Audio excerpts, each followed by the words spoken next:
override has passed, and this bill will become law, notwithstanding the objections of the governor. With that override of the governor's veto, there is a new law about guns in North Carolina.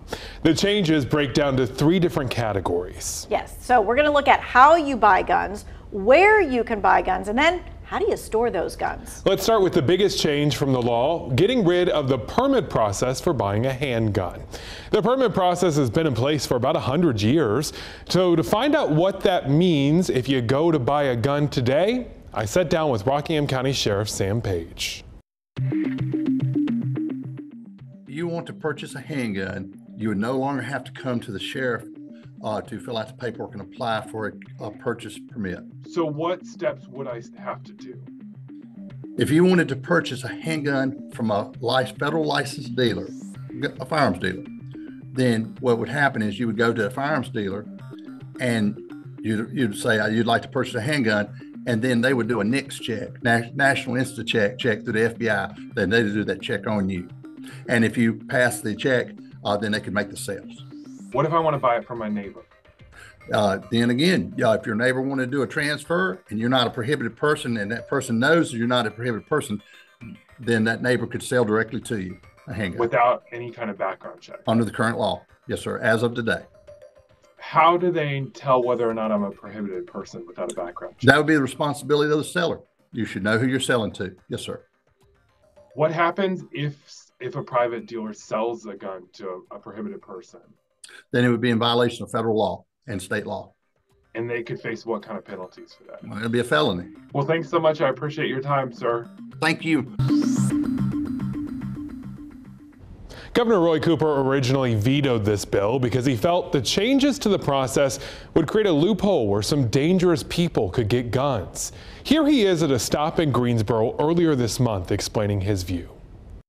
I think that this legislation that completely eliminates the permit for a pistol, which would make it easier for people who commit domestic violence to be able to buy guns, I think that's going backward. I think we need to go forward to try to reduce gun violence while respecting the Second Amendment. On the other side of this issue, a spokesperson from the NRA says North Carolina's new law is a victory for the Second Amendment. At the end of the day, we don't think that you should need government permission in order to exercise your constitutional freedoms. That if you want to buy a handgun to protect your family and have it in your home, you shouldn't need to go to the government first and ask for permission. So, removing that step, which we see as a burden and impediment to both, again, being able to defend yourself, your home, your family, but again, a constitutional freedom that you have, we just don't think you need to have the government there involved in order to execute that. According to Giffords, a gun safety group that tracks gun laws across the country, this morning, North Carolina was one of 10 states that required a permit to buy a pistol. Now it is down to 9. Connecticut, Hawaii, Maryland, Massachusetts, Michigan, Nebraska, New Jersey, Oregon, and Rhode Island.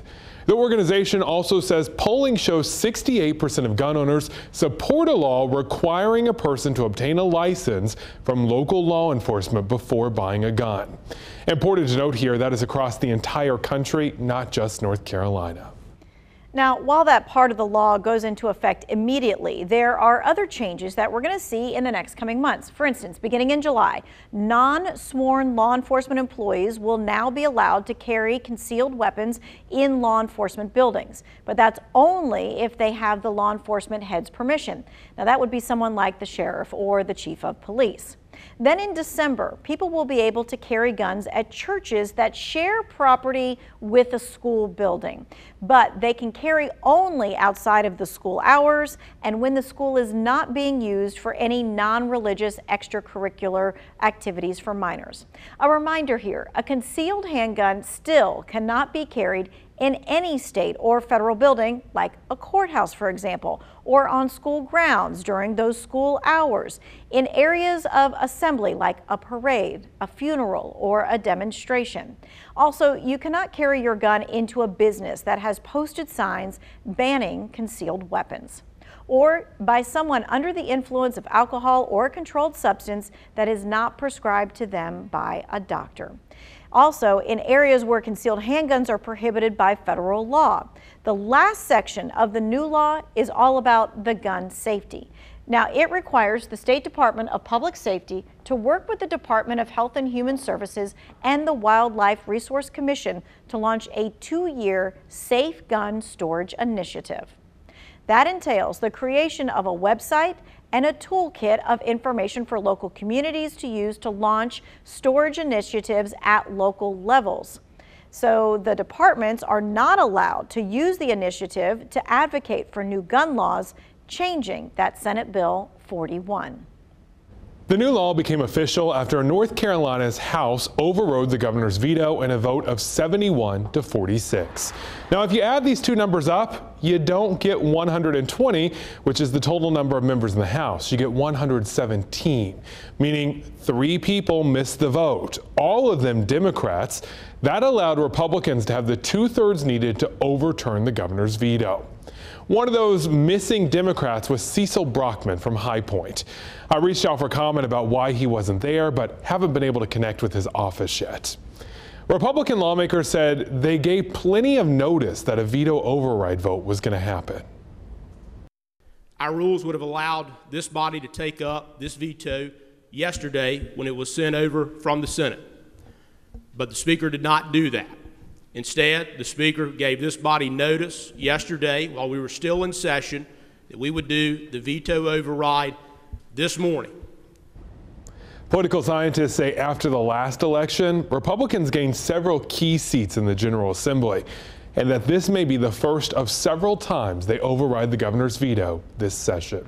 Well, today, state Republicans passed a law strengthening gun rights. It's Democrats that are introducing gun safety bills. Let's take a look. House Bill 281 would allow law enforcement to temporarily restrict a person's access to guns if they pose a danger to themselves or others. House Bill 284 would allow law enforcement agencies to destroy unclaimed firearms. And House Bill 283 would require a permit for rifle purchases. Now let's head to Senate Bill 210.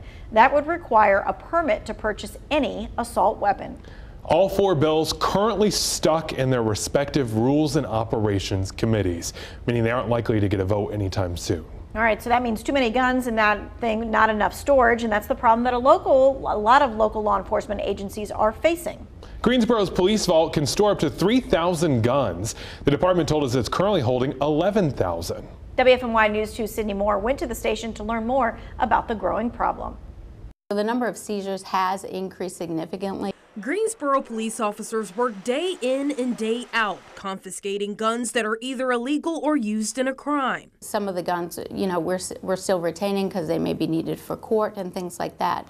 And they've got to be stored somewhere. In this case, it's an overcrowded vault. This is video from a couple years ago when they only had 6,000 guns. Now it's almost double. We have over 11,000 firearms in custody at present. Director of Forensic Evidence Kelly Moore says the vault is designed to only hold 3,000 firearms. But basically what the law allows us to do now, once we receive authorization that a gun is no longer needed to be retained in our custody, we receive a court order. That court order permits us to either retain the gun for official agency use, or we are authorized to sell, trade, or exchange the firearm with a federally licensed firearm dealer. Moore says the department prefers to give a stolen gun back to its rightful owner, but if they can't track them down, GPD keeps it. There's another option. We are able to destroy guns only when they do not have a legible serial number or identification number, or when they are unsafe to use. The department says it wants the ability to destroy guns without any restrictions, something they were able to do before the law changed in 2013. If we were unable to locate an owner, or an owner couldn't legally possess a firearm, and we were authorized, to release that custody, we would destroy the firearms. There's a proposed bill in Raleigh that would loosen some restrictions on destroying firearms. Representative Pricey Harrison supports it. That's another important provision in our bill, and there are some people back home, city council, police chief, sheriff, who all feel very strongly they ought to be able to destroy those guns. That would be a big help. The Guilford County Sheriff's Office says it also has a full storage unit as well.